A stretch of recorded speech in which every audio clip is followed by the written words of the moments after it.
Welcome to Sills Kitchenette. Hope you're all doing well. Today I'm making chicken shami kebabs. You can make them with beef and mutton as well. So let's start with me.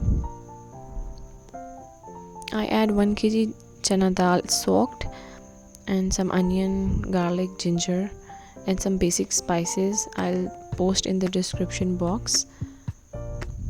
1 kg boneless chicken and 2 glass of water and steam them for like 10 to 15 minutes. You can adjust time according to your pressure cooker, and you can see my dal is totally tendered. Now I'll put it in the chopper and mix it well until my chicken and every masala is absorbed properly. I shred the chicken in small pieces so it will chop well.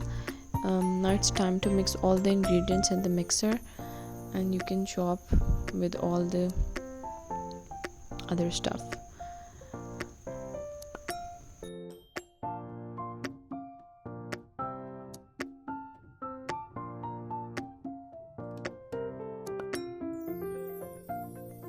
Now I add green chillies and mint leaves. You can add coriander leaves as well and chop again.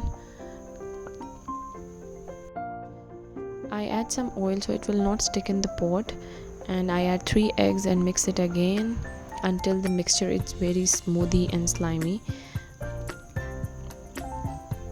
You will feel the mixture. I add 2 teaspoons of garam masala for the flavor, and you can skip spices as well if you don't like, and you can adjust salt and chilli according to your taste. Now it's time to shape them all.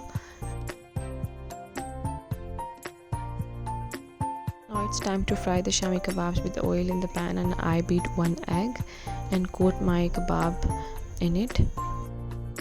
People usually skip the egg coating part on the kebabs because they already add eggs in the mixture, so they thought it's not necessary to coat them again and fry with egg again, but it looks really pretty. Edges will not break, and you can see the color is very nice, so you can dish out and enjoy. Now it's time to dish out my kebab. I put some salad leaves in the platter. You can add other salad leaves if you like. Hope you like this recipe. Don't forget to subscribe to my channel and click the bell icon for more recipes. Follow my Instagram account. I'll come back soon with new recipe. Take care.